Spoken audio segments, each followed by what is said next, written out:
तो ईमान बताता है इन्हें, ईमान ये कहता है मेरी जान है ये। मैं सबसे पहले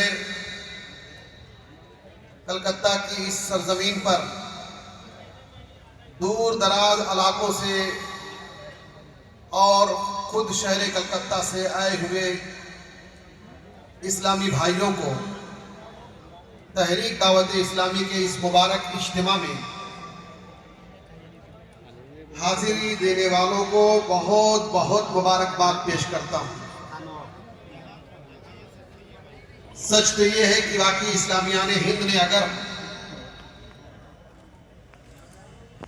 तहरीक दावत इस्लामी को सीने से लगा लिया तो पूरे भारत नहीं बल्कि इसके असरात पूरी दुनिया में महसूस किए जाएंगे। मैं अक्सर कहा करता हूँ, चाहते हो अगर बदलना पूरी दुनिया का निजाम, सारे आलम पर छिड़क दो गुंबदे खजरा का रंग।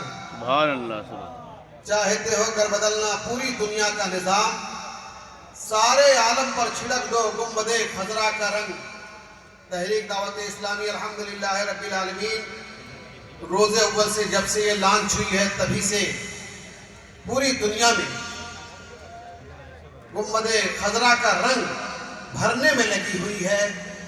सुन्नतों भरा इज्तिमा गांव गांव, शहर शहर, कस्बा कस्बा, मुल्क मुल्क में ये करके गुंबदे खजरा का रंग जो है पूरी दुनिया के मुसलमानों पर चढ़ा देना चाहती है। यही इसका टारगेट है, यही इसका हदफ है। मुझे याद आ रहा है कि तकरीबन 18 साल पहले कलकत्ता के इस सरजमीन पर तहरीक दावत इस्लामी का इज्तिमा हुआ था। मैं उस इज्तिमा में स्पेशल तौर पर शिरकत के लिए मुबारकपुर से चलकर हाजिर हुआ था और इस इज्तिमा को भी मैंने सुन रखा था कि इज्तिमा होने वाला है, लेकिन मुझे कोई ऑफिशियल इत्तला नहीं मिल पाई थी। कुदरत को ये मंजूर था, मेरे कल्बी एहसासात और जज्बात को हमारा परवरदिगार खूब जानता है कि तहरीक दावत इस्लामी से मुझे कितना प्यार है, वो खूब जानता है। ऐसा खूबसूरत अचानक इंतज़ाम हुआ कि एक महफिल निकाह में शिरकत के लिए मुझे दावत मिली और कई महीना पहले मिली थी। उस वक्त तक शायद इस इज्तिमा की तारीख का लोगों ने सोचा भी नहीं था। कई महीना पहले मुझे 12 दिसंबर की तारीख मिली थी। मैंने उनसे कहा कि मैं 13 को भी रहूँगा, 14 को वापस आऊँगा, लेकिन ये इंडिगो फ्लाइट में जो क्राइसिस आया उसकी बुनियाद पर मुझे 14 के बजाय कल ही निकलना है।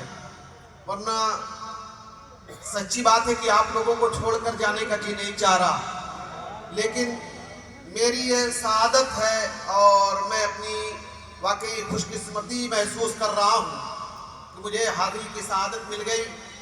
तकरीर करने के लिए नहीं बल्कि आप हजरात के साथ ये मौका शेयर करने का मौका मिला, वक्त मिला। मुझे ये कहने में वाकई बड़ा बहुत मसरत महसूस हो रही है कि मैं यहाँ कोई बहुत बड़ा पैगाम ना दे पाऊँगा। आप लोग खुद ही अपनी वजूद से बहुत बड़ा पैगाम है।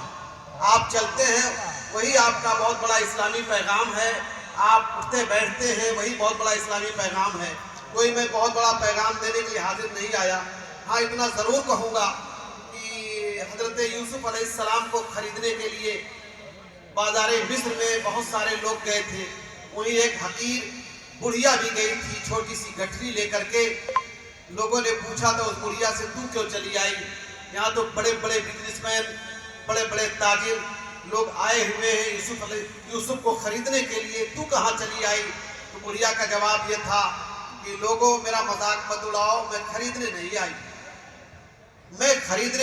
मैं तो सिर्फ इसलिए आई हूँ कि यूसुफ के खरीदारों में मेरा भी नाम हो जाएगा। तो बस ये समझिए कि तहरीक दावत इस्लामी में मैं तकरीर करने नहीं आया, बस चला आया ताकि तहरीक दावत इस्लामी के वाबस्तगान में, दीवानों में मेरा भी नाम लिख दिया जाए। बस ये जज्बा लेकर मैं हाजिर आया हूँ और मैं समझता हूँ तहरीक दावत इस्लामी के दीवानों में अगर मेरा भी नाम लिख दिया गया तो यही मेरे लिए बहुत बड़ी मग़फ़िरत का सामान बन सकता है। मैंने एक आयत करीमा पढ़ी है, अला बिज़िक्रिल्लाह तत्मइन्नुल क़ुलूब, जिक्र इलाही से दिलों को करार मिला करता है, जिक्र इलाही से दिलों को शांति मिला करती है।